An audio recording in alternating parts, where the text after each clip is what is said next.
There we go. Straight from Tour de France, right? Hey. All right. Good to have you guys. Very good. Yeah. Where have you guys been? Have you been biking today? We don't know the area, so just everywhere. Around? Chicago. Around. Yes, right? A rainy day in Chicago. We're putting our bikes. Watch There we this. go. Oh, that's the way to do it. Nice and easy. I'll go in blue. All right. Well, good to have you guys with us. Good. Nice to meet you. Yes. And you as well. All right. All right. So there's a little movie called The Climb. Yeah. That's kind of a big deal for you guys right now. And, For us, it's huge. Yeah, for a lot of everyone us too. For anybody who likes American comedy, it's going to be a big deal. It's quite an interesting story, which I alluded to just a minute ago. And sometimes when we look in the movies, we can point to collaborations between people who have relationships in real life. And there's a long sort of tradition of doing that and looking at where life and art sometimes overlap. And so we're going to talk a little bit about that today, how you made this eccentric offbeat movie. And I guess we could go back to, well, as many years as we want to, because you guys have been friends for how many years? 13? 10, 11? 11? I'm going to say 11 at this Yeah, point. 11? that sounds Who's right. counting? Feels like way Yeah. longer. Feels like way long. And you guys, you know, we should tell everybody here first that The Climb is a movie that's opening this month, and it charts a long time up and down, long-suffering, sometimes relationship between two best friends who go through pretty much everything adult best friends might go through together, and they come out a pretty surprising place at the end of it. So let's talk a little bit about how this movie came to be, and then we'll maybe move back and talk about how you guys met and began this collaboration together. You had a short film version of this in 2018, correct? Yeah, that's right. We did a short film, which was basically the opening scene of the movie, or a version of it, that we made together that went to Sundance, and that was the start of the feature journey for us. Yeah, and we got into Sundance, which was very unexpected. Unexpected why? Because we've submitted so many films there and not gotten in. So it was one of those things where you Was it just like the sixth time is the charm? Or? yeah, it's sort of like applying to Ivy League schools. You just kind of do it because you're supposed to. Or I guess for me, I was like, I guess I'm supposed to apply to Harvard, but I'm not going to get in. And so it was sort of the same thing, except the difference is with filmmaking, you have to apply to Harvard every year, and so you get rejected every year. Yeah. So it just became this thing where I think this was like probably the 15th film we've submitted there, and it got in, and we were just a bit caught off guard, and because we had been to the festival and we'd seen sort of the what that as a launch pad can do in terms of just checking a box for financiers and getting people excited and saying, okay, you've now had the stamp of approval, now you can go make something bigger. And we had produced a bunch of 4 or 5 features, and so we kind of had gotten our hands dirty a lot over the years, and we knew that going to Sundance, we could, if we did it right, we might be able to come out of it with like a fast track to getting the movie made. Parlay it into. Yeah, exactly. Yes, right. And so it was a 7.5-minute film in 2018. Yep. And that 7.5-minute film is almost the opening scene of the new film. Right? So you took that film and you built on it, and we were kind of talking informally earlier a little bit about this, and it'd be interesting to know what exactly it was when you looked at the film that you felt the Sundance audience responded to, that you decided to extrapolate upon into a feature. Yeah, I mean, I think we were going for a specific tone and a specific style of comedy that we thought was really fun and interesting in the short, and when it got into Sundance, that was really all we needed to try and come up with an idea of how we could extend that out to a feature length. And I think basically we said if we could do a scene as good as the short, another 10 times, that equals enough minutes to fill a feature out, and that was sort of like the baseline of where we jumped off from. Was like, all right, can we keep doing scenes as good as this one over and over again and end up with a movie? Yeah. I mean, yeah, no, absolutely. I mean, I guess that's how we did it. I don't agree with him, but I don't usually agree with him. But that's why, no, I mean, I do obviously sometimes agree with him because he's kind of a creative genius, and I just take the credit. The other thing that we really liked about the short that I think was fun to explore was these two characters, and their dynamics being what they are, which is like, so the short, I'm assuming you guys have seen it, but the short is, it's the two of us riding bikes up a hill. It's all one shot. And he's kind of out of shape because he hadn't ridden bikes that much, and I revealed to him that I slept with his ex-girlfriend, and he starts chasing me, but he can't catch me. And by the end of that ride, he sort of has come to accept it in a strange way, or like you think he's like, oh, they're going to be fine. They're still going to end up being friends. And we thought that was really potent and interesting because it was like, it was dark, but it strangely felt real because we, half of the thing was based on the fact that I was on a long bike ride thinking about the fact that one of my friends and my ex-girlfriend slept together and going, how am I going to deal with this? Because I'm still going to be friends. Like, they're still going to be. Are you still friends? Yeah, we're still friends. But, and I think, and it was a little weird for a while, but and it was like, how do we find comedy in this? And I think that's what we really got excited about, was exploring like sort of comedy in these dark, sad moments, but also this relationship that probably won't change. And like these characters are who they are to one another, and they're gonna go through a lot of things throughout life, and they'll probably end up at the end being almost exactly the same people that they were at the very beginning, except maybe they might learn to accept each other more, be slightly more patient, or just like be a bit less on edge about everything. It's interesting that you say these characters, and when we see the movie, and I talked a little bit a moment ago, and I'd like to hear a little more about it. We're not quite sure, like who the characters are and who the actors are and the filmmakers are, and if there's a dividing line in certain points, or if not in other points. And so when you guys decided to do this, did you sit down and consciously say, we're writing variations on ourselves, or I'm going to make myself more of a jerk than I am in real life, or I'm going to. I mean, what was the idea to turn them into characters from people? You're using your own names in the film, so. Yeah, I mean, I think we started off mostly as looking at these as objective characters. There was a conversation at the beginning where we were switched, and I was playing the character that he now plays. So for us, we had a conversation of which one do you want to play, which one do I want to play. So that was sort of, from the outset, we were keeping them a little bit at a distance. And I think when we drew on the characters, we could be objective with them and make them sort of more, I'm more of a doormat, and maybe he's more of an asshole than definitely more of an asshole in the movie than in real life. So I think those things, we were objective about them and pulled from our whole experience of all of our friendships and relationships, not just our personal dynamics with each other. So Michael said a minute ago that there's a certain degree to which people don't change at a certain point, and you just referred to the polarities of the doormat and the asshole in a way, and so it's quite interesting to watch these two close friends but opposite personality types in a way evolve over the course of a number of years in the film, and to ask ourselves at the end of the movie how different they are versus maybe how they were when we first met them. I don't know if we can answer that.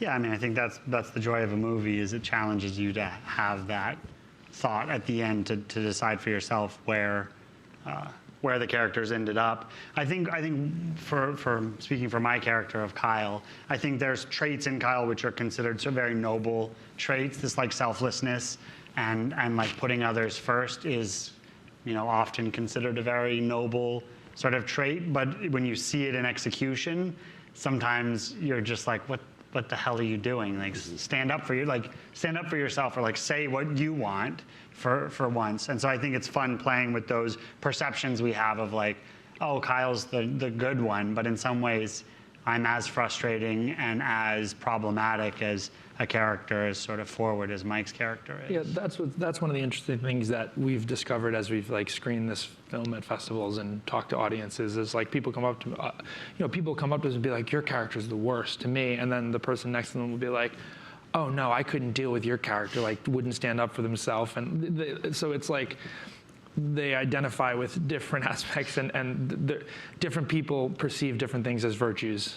And that is a very interesting thing, because some people go, oh, that mother is horrible, she's trying to do this thing, and why do they even not like his new fiance? And then other people are like, I know exactly who she is. And so this is a particularly interesting movie to see people put their own sort of experience and relationships into, because we are sort of portraying these archetypes in a way, and in some capacity not giving too much exposition as to the reason why we don't like Marissa, or the reason why some of these things happen, and like leaving it open-ended and just only identifying the fact that these are the dynamics and these are the stakes. The family doesn't like her.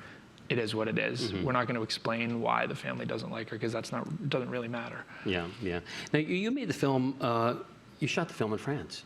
Yeah, the opening. The opening, right? Yeah. So I understand you were influenced, as you were thinking about this movie, by directors like Romer, like Blier, for example. And was it, if we think back to some of Blier's film, even stuff with Gerard Depardieu, young Depardieu, I mean, this sort of camaraderie among young raconteur type friends, we might say, in a way, this must have been on your mind.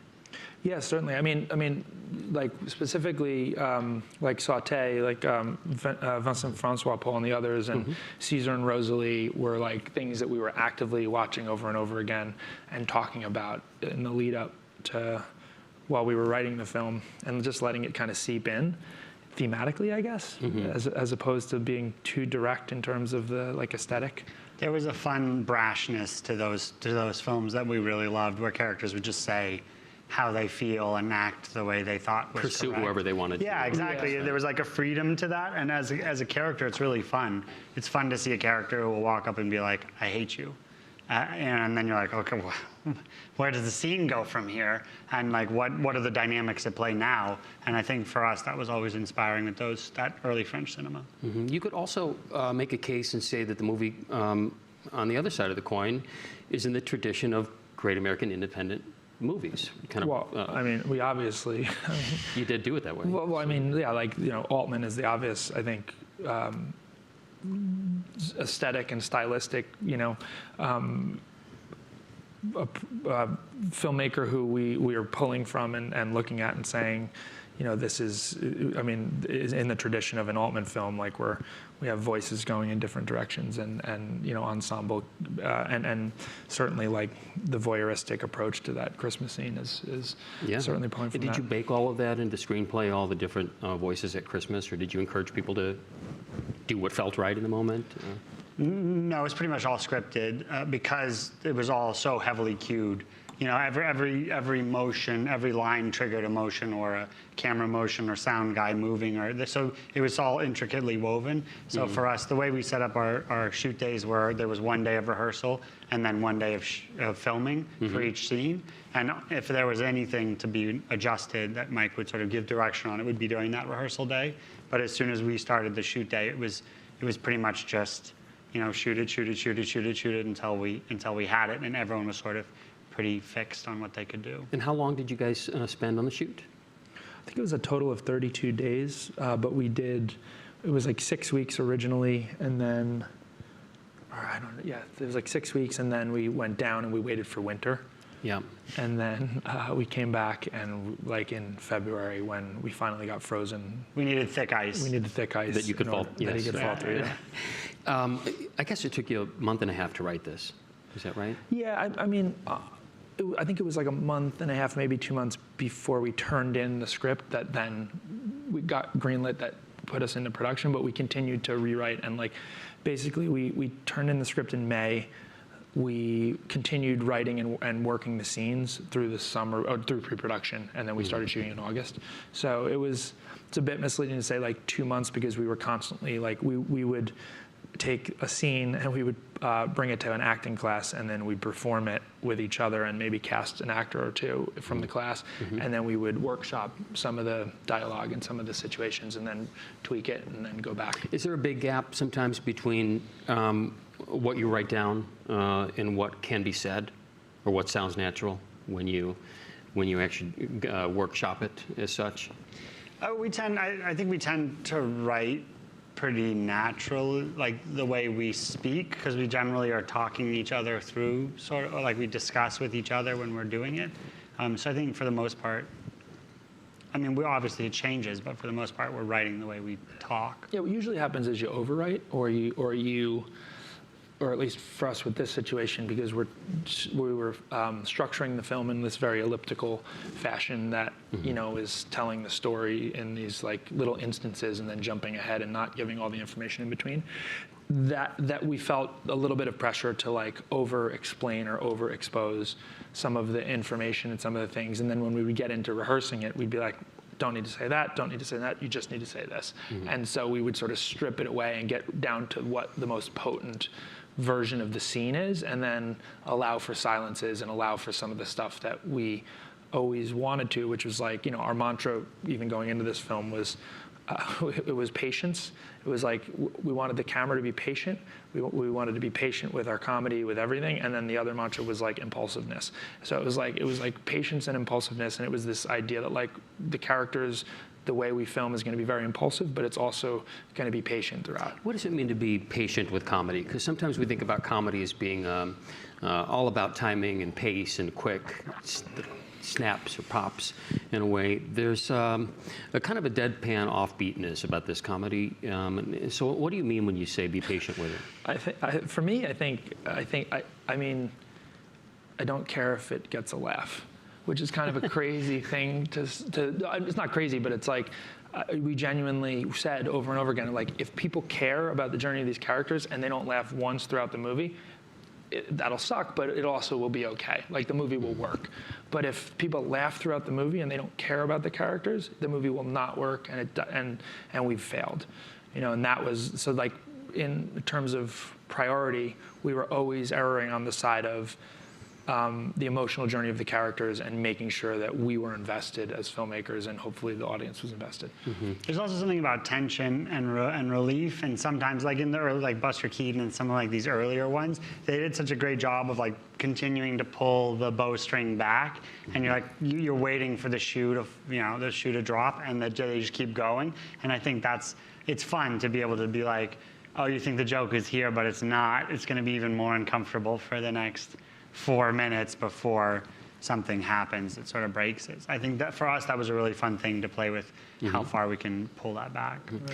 Let's dig into some of the themes in the movie, if we can. And, oh my goodness. And let's get serious about what's going on here. I mean, it's interesting. I suppose, like any movie, your interpretation of what's happening to you might be what you bring to the movie.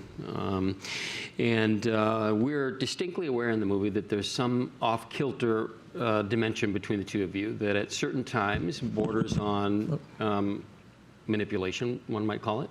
Someone else could call it toxic in a way. Some have called it. Have? Uh-huh.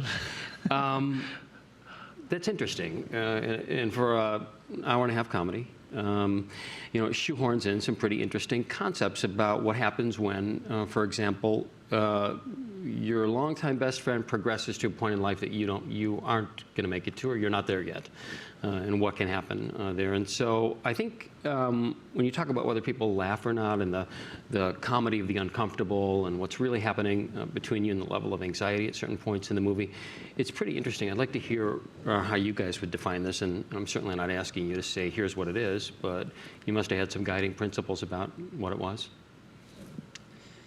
Yeah, I mean, I think the thing we were looking at is adult friendships, and those friendships that we have that have been with us for a long time, and exploring the dynamics of what happens when your experiences go so far back in your life to your like formative years, and what effect that has on you now, both in terms of their impact on your life and your responsibility towards those other people. And I think thematically that was something we were really interested in exploring that's not always talked about, and I think is very real to a lot of people. It certainly is real to us in terms of people we have in our lives, and the way that we emotionally are affected by them and emotionally overreact sometimes to things that they do, which might or might not be warranted. So I think thematically that's something we talked a lot about.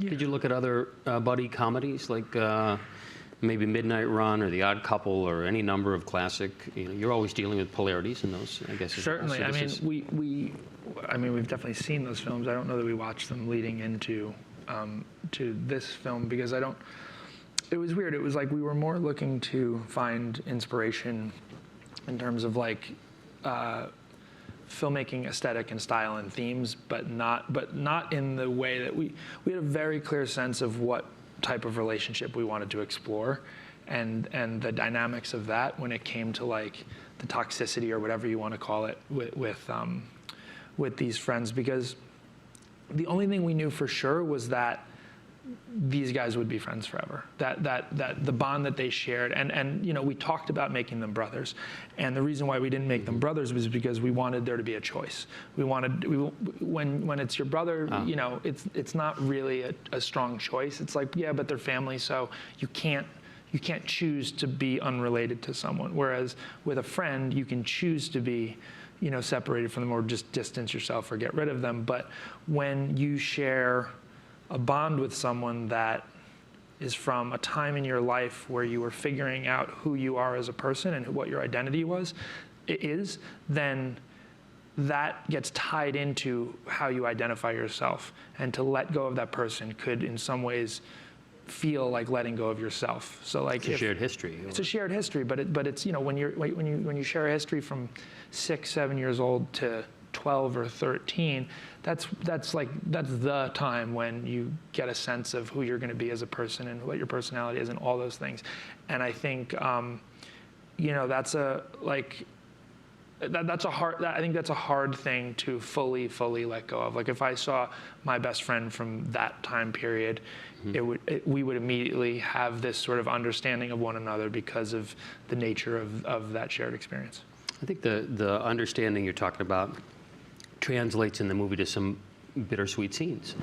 And there's, for example, a moment in the movie where there's a bachelor party that's going on, and then there's a conversation that happens out on the ice, and there's an embrace that happens out there. And so when I think about the movie and the comedy in the movie, I also think about those scenes, and the scene at the end, which I want to get to as well, which to me sort of cuts through all the other noise that we're talking about, and the substance of the relationship comes through the movie. That's got to be between you guys, right? Yeah, I mean, I think at the heart of this whole thing, it's really a conversation about love. You know what I'm saying? Like that, at the heart of it all, it's just about two guys who love each other, and I think that's at the core of the whole relationship. It's why we overlook things with other people around us. I think fundamentally, it's that sort of connection that you have with someone else that supersedes everything else. Michael, you know, to that point, there's a great sort of, I'd call it a set piece almost, the wedding scene, which to me felt in a good sense like it had an antecedent in The Graduate, maybe, to some degree, and your dialogue in that scene, where you come in, and it's kind of a high wire scene because, I mean, there's a lot happening around you, but you say something very pure and very real, and it's funny when you say it for a moment, but it's also really poignant. I thought that moment, I was taken aback by that moment, because I think that's one of the interesting things about the movie is that tonally, it's pretty sure-footed. You know, we're laughing in one moment, and the next moment, what you're saying is not all that funny. It might be funny in the context of that moment, but it's serious. Yeah. Right? Totally. I mean, I was definitely, in performing it, I believe I was taking it seriously, hopefully. Yeah, I mean, I think we knew what we were getting into with that scene in terms of the nature of doing anything in a church at a wedding where someone is coming in to stop it in any way. And I think I think part of our conversation was like, okay, well, not fully how do we subvert this, but how do we make this feel fresh and different? Because look, it's the movie is structurally just a love story about these two friends, and the beats that it hits are still just like any other sort of love story where I'm coming in to break up the wedding and tell him that I love him, right? But you know, the different thing is like they're just friends.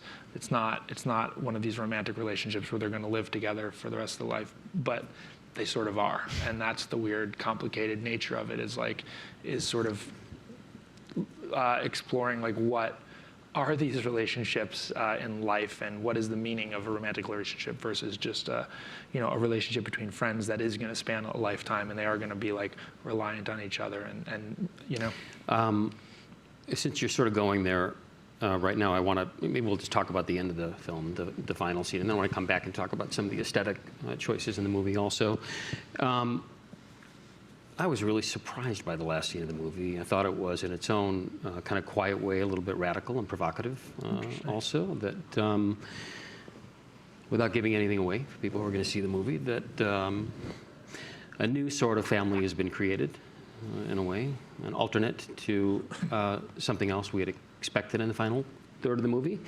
And that was really interesting. And I'm not sure if you intended it to be that way, but I definitely read it that way. And I thought it was interesting. I thought it was original and unique. And I'm not sure what you can say about that without giving it away, but... Yeah. I think, I guess without giving it away, I mean, I think it felt inevitable for us because we were like that there would be an ending that, I mean, here's the thing, this whole movie is about the perspective of the camera.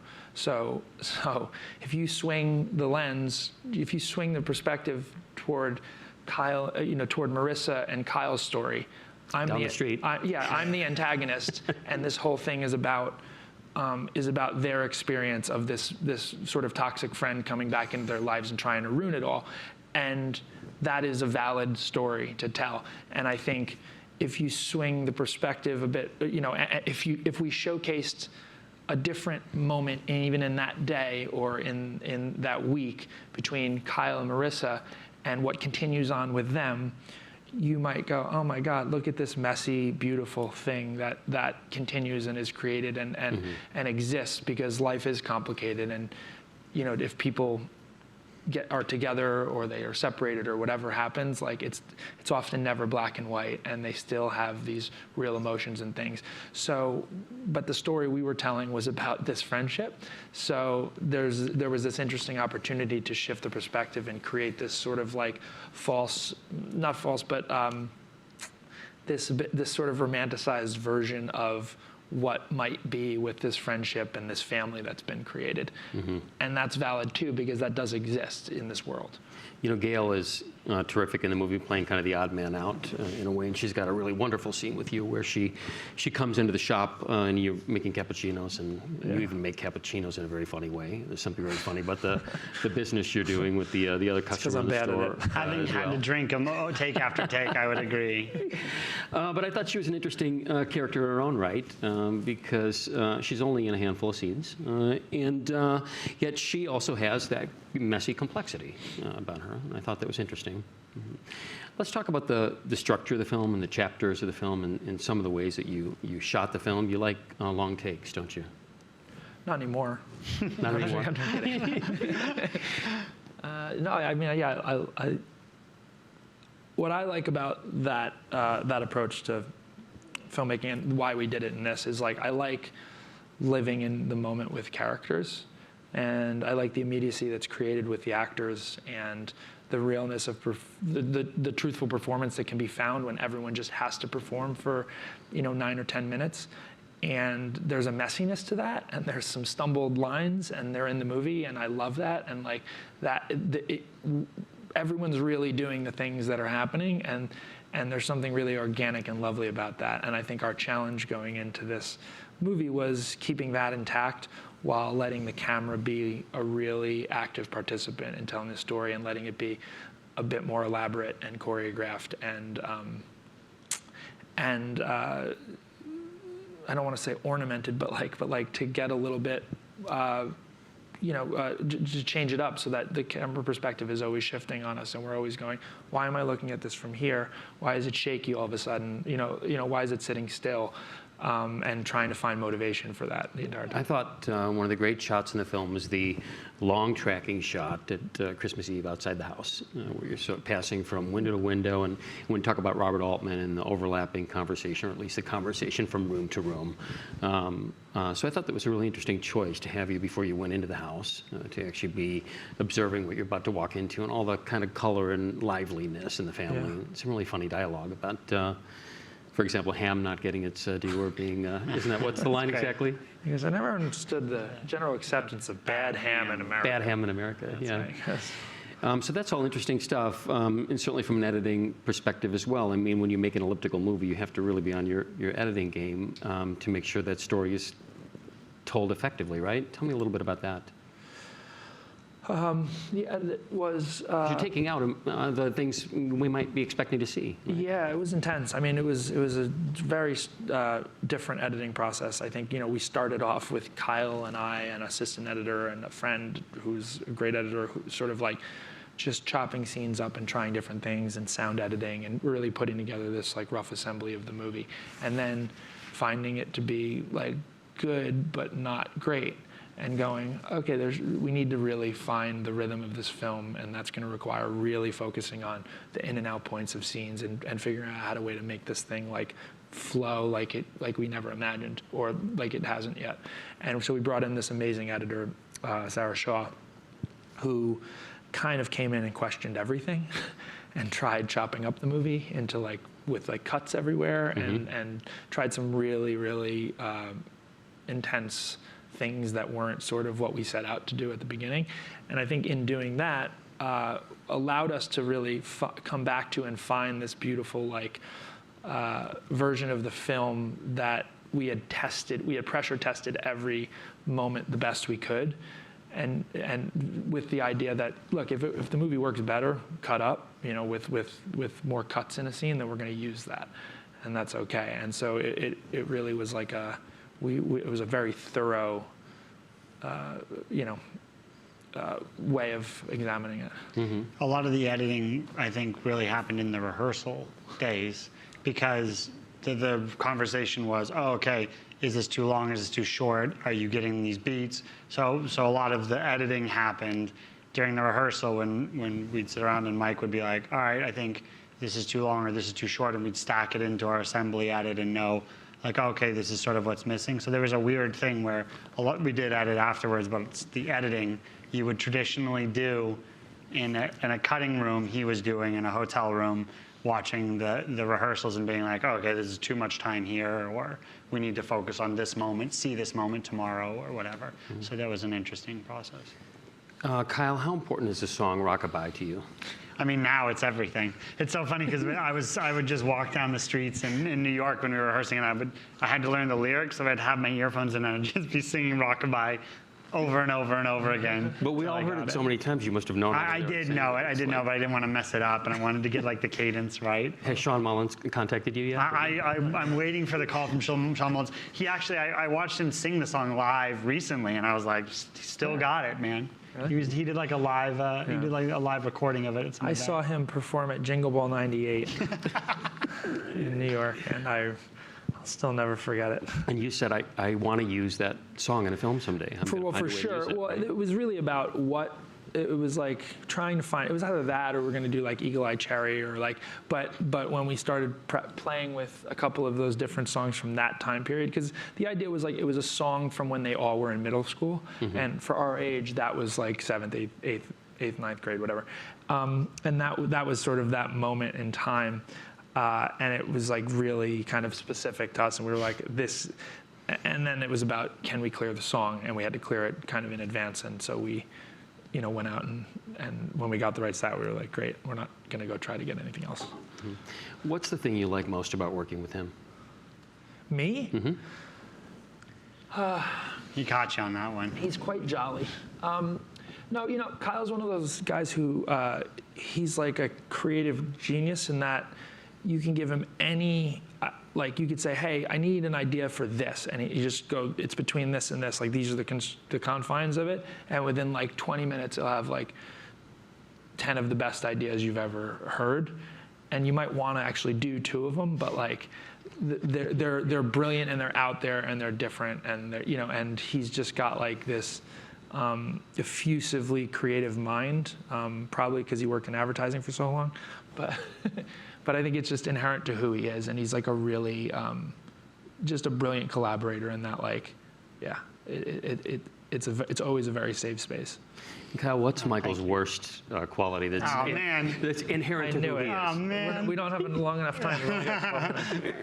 His worst characteristic? No, I think his worst characteristic is still a great characteristic. I think his worst characteristic is how specifically he wants things. You know, the detail at which he wants the thing he wants. So that I think is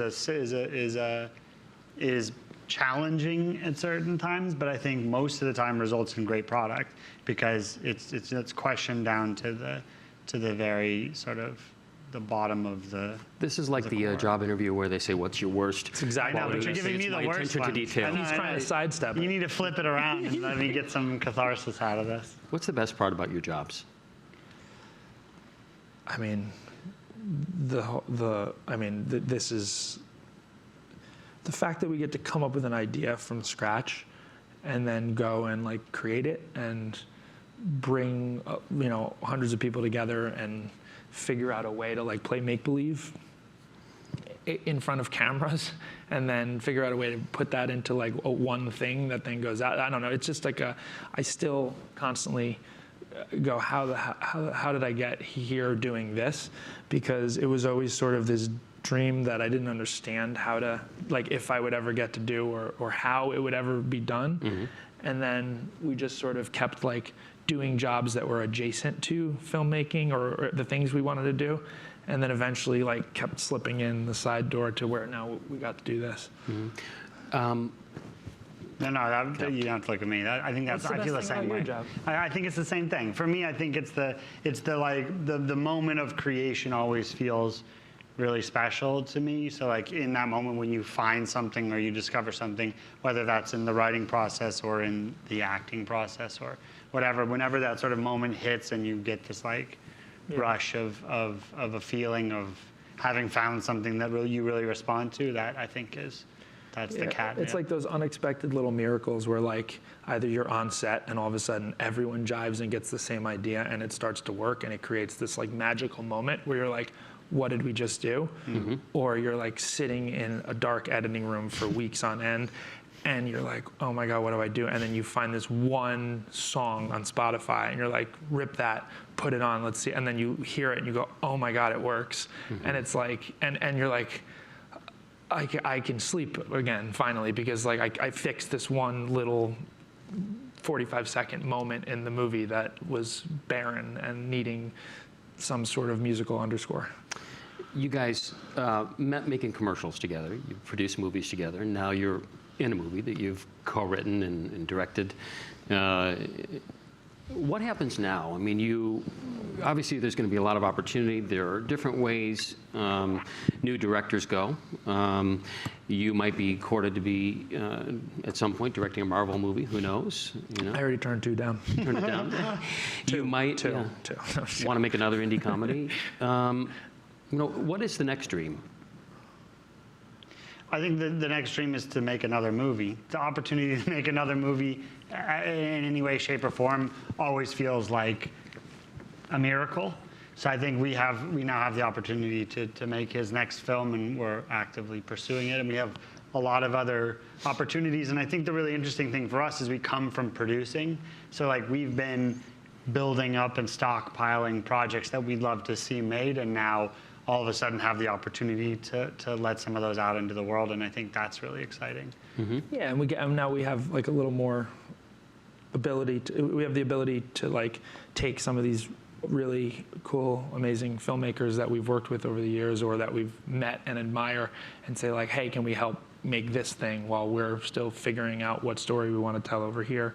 How do we like help produce this other movie? And so I think that's part of what we aspire to do, which is just like continue to create interesting films and then eventually TV and just stuff that we respond strongly to.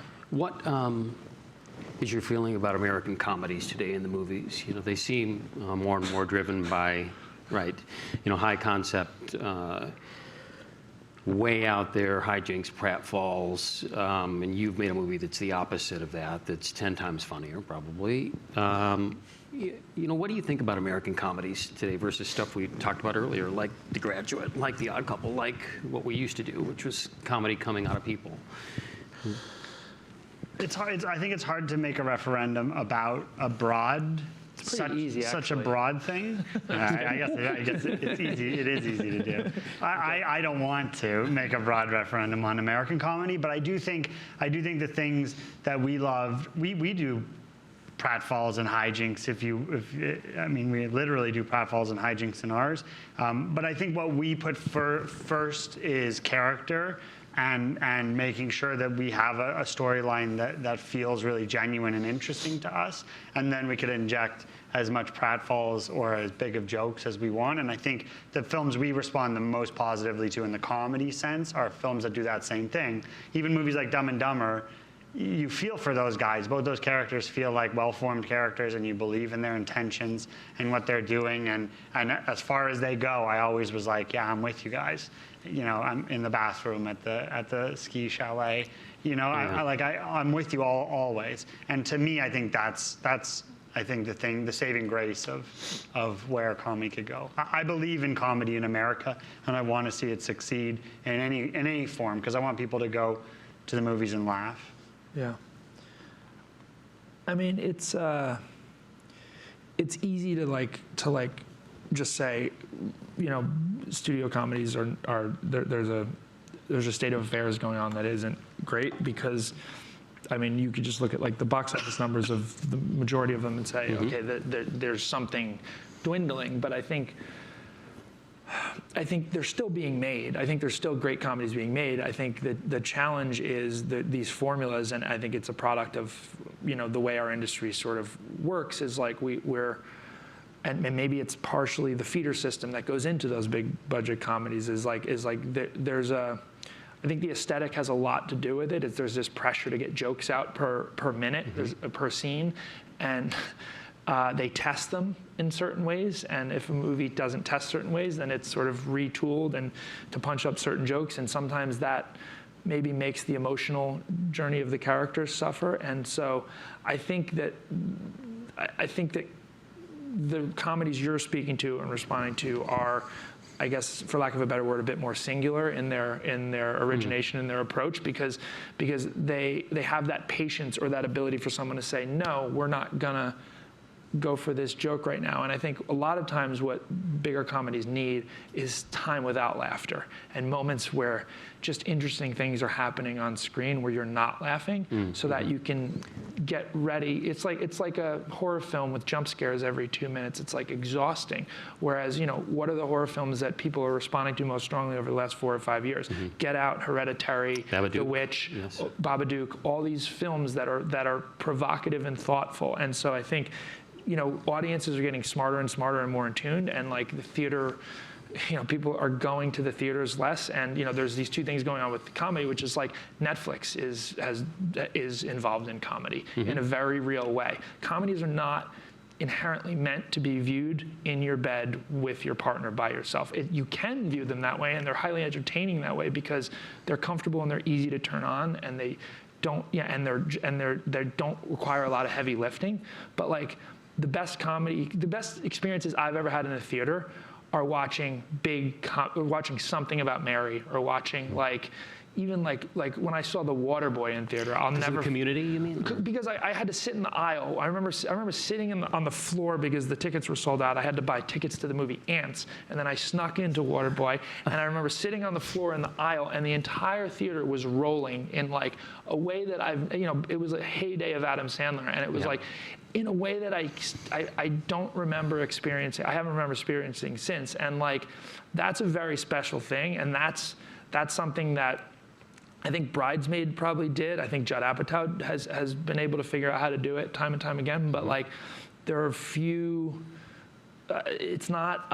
It's becoming more and more rare, and I think that like that's the thing that the theater going experience is sort of for, is like the communal laughter, if anything.